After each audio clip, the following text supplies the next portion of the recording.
কলব। জিকিরে একমাত্র তোমার কলব প্রশান্তময় হবে, তাই তো কথা। এটা তো তাফসীর। জিকির, জিকির মানে লা ইলাহা ইল্লাল্লাহ, জিকির মানে সুবহানাল্লাহ, জিকির মানে আলহামদুলিল্লাহ, জিকির মানে আল্লাহু আকবার, জিকির মানে সুবহানাল্লাহ বিহামদি সুবহানাল্লাহিল আযীম, জিকির মানে লা ইলাহা ইল্লাল্লাহ ওয়াহদাহু লা শারীকা লাহু লাহুল মুলকু ওয়া লাহুল হামদু ওয়া হুয়া ইউমীতু ওয়া হুয়া আলা কুল্লি শাইইন কাদির। কোরআন শরীফ তেলাওয়াত সবই জিকির। তাহলে জিকিরে তোমার আত্মার প্রশান্তি হবে, এটা হলো তাফসীর।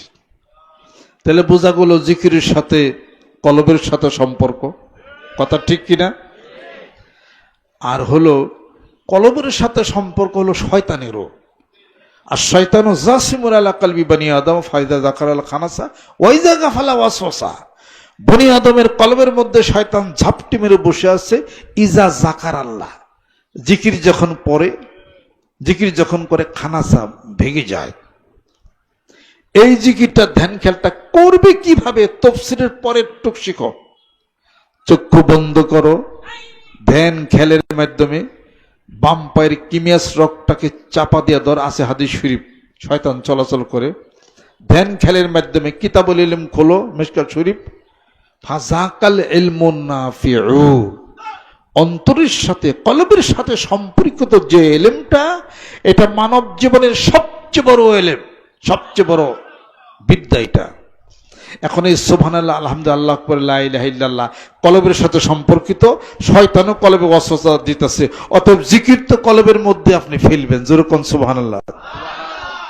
কলবটা কি ব্রেনের মধ্যে? কলবটা কি পিঠে? কলবটা কি পেটে? ফিস সুদূর। স্পষ্ট কোরআনুল কারীমের মধ্যে আছে তোমার এই সিনার মধ্যে ভিতরে কলব। হাদিস শরীফের মধ্যে আছে আল্লাহ নবী সাল্লাল্লাহু আলাইহি সাল্লাম আঙ্গুলের ইশারাতে দেখাইছেন কলব এখানে। আলহামদুলিল্লাহ। অতএব আল্লাহ পাকের জিকির ডান দিকে না বাম দিকে কলব, এই কলবের মধ্যে একটা সম্পর্ক করতে হবে।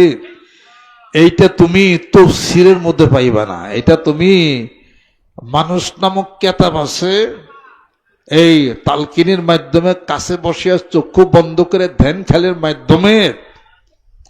হ্যাঁ, খাজা ওসমান হারুন রহমতুল্লাহ আলাইহি, খাজা বাবা সহকারে, মুজাদ্দিদ আলফে সানি রহমতুল্লাহ সহকারে, হুসাইন মাদানী রহমতুল্লাহ সহকারে, কারিব তৌসিফ সহকারে, আশরাফ আলী থানভী রহমতুল্লাহ সহকারে, হাজী আব্দুল মুহাজ্জির মক্কি রহমতুল্লাহ সহকারে ওই যে জিকির করছে লা ইলাহা ইল্লাল্লাহ ইল্লাল্লাহ ইল্লাল্লাহ, এই জিকিরটাকে কলবে ফেলার জন্য লা ইলাহা ইল্লাল্লাহর সাথে ইল্লাল্লাহ বলছে কলবের মধ্যে যাবে। তোমার মতো কিছু ওই যে উল্টা পাল্টা তাফসীররা যারা আছে, জিকির করো ঠিক হয়ে যাবে, বুঝবা। শুধু শুধু ইল্লাল্লাহ জিকির এটা দরকার নেই, এটা করেন, এটা অর্থের হিসাবপত্র মিলবে না।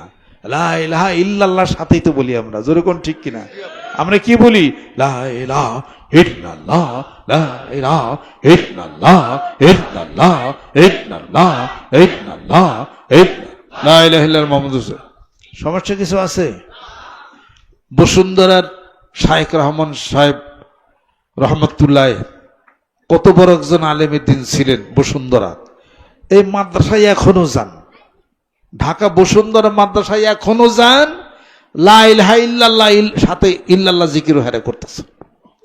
লা ইলাহা ইল্লাল্লাহ ইল্লাল্লাহ আল্লাহ আল্লাহ করতেছে। কোন ধরনের তাফসীর করা আপনারা শুরু করে সমাজের বুকে? আপনাদেরকে নাকে কানে দড়ি দিয়া 50 বছর পড়াইতে পারে যত বড় বড় আলেম বাংলার জমিনের বুকে, ভারতবর্ষে যারা চলে গেল, তারা লা ইলাহা ইল্লাল্লাহ ইল্লাল্লাহ জিকির তারা করছে, তারা আল্লাহ আল্লাহ জিকির করছে।